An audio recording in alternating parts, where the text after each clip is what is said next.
नमस्कार मंडळी. तर आज आपण पाहणार आहोत ठरलं तर या मालिकेचा पुढील भाग. आजचा भाग जो आहे ना मंडळी, खूपच जबरदस्त असा भाग आहे. कारण आता इकडे जी प्रियाला मेहंदी लावलेली असते विद्याने, ती मेहंदी तिची काहीच रंगलेली नसते. आणि तेव्हा आता प्रिया मोठमोठ्याने ओरडत म्हणजे घराच्या बाहेर येते आणि सगळ्यांनाच आवाज देते, अस्मिता, मामी, अहो इकडे या इकडे या. तेव्हा आता सगळेच तिथे जमा झालेले असतात. अस्मिता, कल्पना, पूर्णाजी आणि विमल हे सगळे लोक तिथं येऊन आलेले असतात आणि तिला विचारतात की अगं काय झालं आहे, का तू एवढे मोठ्याने का ओरडत आहे. तेव्हा ती म्हणते की हे पहा, माझी मेहंदी काहीच रंगली नाही. तेव्हा आता इकडे जी अस्मिता असते ती म्हणते की अरे तुझी मेहंदी तर काहीच रंगली नाही, म्हणजे हा खूप मोठा अपशकुन आहे. आणि आता ती इकडे पूर्णाजीला पण पूर्णाजी सुद्धा म्हणते की हो ग, असं तर नाही व्हायला पाहिजे. तू ना तुझी मेहंदी नाही रंगणं म्हणजे खूप मोठा अपशकुनच आहे. आणि आता कल्पना तन्वीला म्हणते की तन्वी, तू ना मेहंदी धुवायची खूपच घाई केलीस आणि तुला माहित आहे का, मेहंदी काढल्यानंतर त्याला पाणी देखील लागू द्यायचं नसतं. त्यामुळे तुझी मेहंदी रंगली नाही आणि तू धुवायची खूपच गडबड केली आहेस, त्यामुळेच तुझा आता मेहंदी रंगली नाही. आता पूर्णाजी तन्वीला म्हणते की अगं पण तन्वी, तुझ्या लग्नात तुझी मेहंदी, आता तुझ्या हातामध्ये मेहंदी नाही म्हणजे आता हे खूपच आता अपशकुनी आहे. तेव्हा तिकडे अस्मिता असते, ती हसत असते आणि अस्मिता म्हणते की अगं, आणि आता असं पण पाहायला भेटणार आहे की स्वतःच्याच लग्नात स्वतःच्या हातावरती मेहंदी नाही. आणि असं बोलून आता अस्मिता ही तन्वीची खिल्ली उडवते आणि मोठमोठ्याने हसायला लागते. तेव्हा कल्पना तिला डोळे वटारून शांत बसण्यास सांगते आणि आता तन्वी म्हणते की नाही, माझी मेहंदी जी आहे ना ती त्या विद्यानेच काहीतरी गोंधळ घातला आहे, त्यामुळेच माझी मेहंदी रंगली नाही. आणि आता ती विद्याला पाहायला बाहेर येते. तेव्हा आता इकडे रविराज असतो. तो रविराज हे विद्याला मेहंदी काढण्याचे पैसे देत असतात आणि ते म्हणतात की विद्या, तू खूप छान मेहंदी काढतेस आणि हे घे तुझ्या या कामाचे पैसे. तेव्हा तिकडे धावतच तन्वी बाहेर येते आणि ती म्हणते की थांब म्हणते आणि गेल्या गेल्या विद्याच्या एक कानाखाली मारते. तेव्हा विद्याला ती विचारते की सांग, माझ्या मेहंदीमध्ये तू काय घातलं आहेस, त्यामुळेच माझी मेहंदी रंगली नाही. आणि आता विद्या रडायला लागते आणि आता रविराजलाही खूप तन्वीचा राग आलेला असतो. ते तन्वीला आवरत असतात, तन्वी तू शांत बस. आणि आता परंतु ती एवढी रागाने लालबुंद झालेली असते की तिला समोर कोण आहे हे काहीच दिसत नसतं. आणि ती परत विद्याला म्हणते की विद्या, सांग तू माझ्या मेहंदीमध्ये काय घातले आहेस.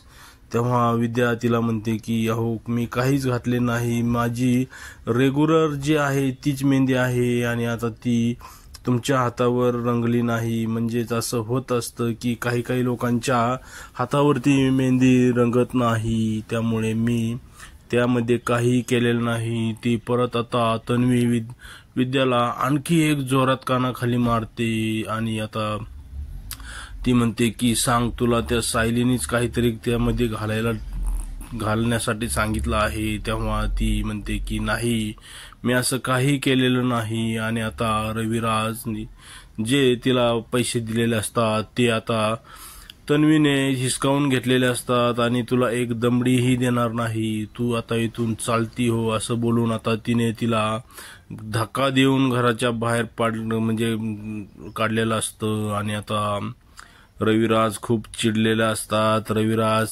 तन्वीला म्हणतात, तन्वी तुझं हे वागणं आता खूपच जास्त होत आहे आणि तू मला आता मजबूर करू नको की मी तुझ्यावर इथे हात उचलवीन. तेव्हा ती म्हणते की पप्पा मला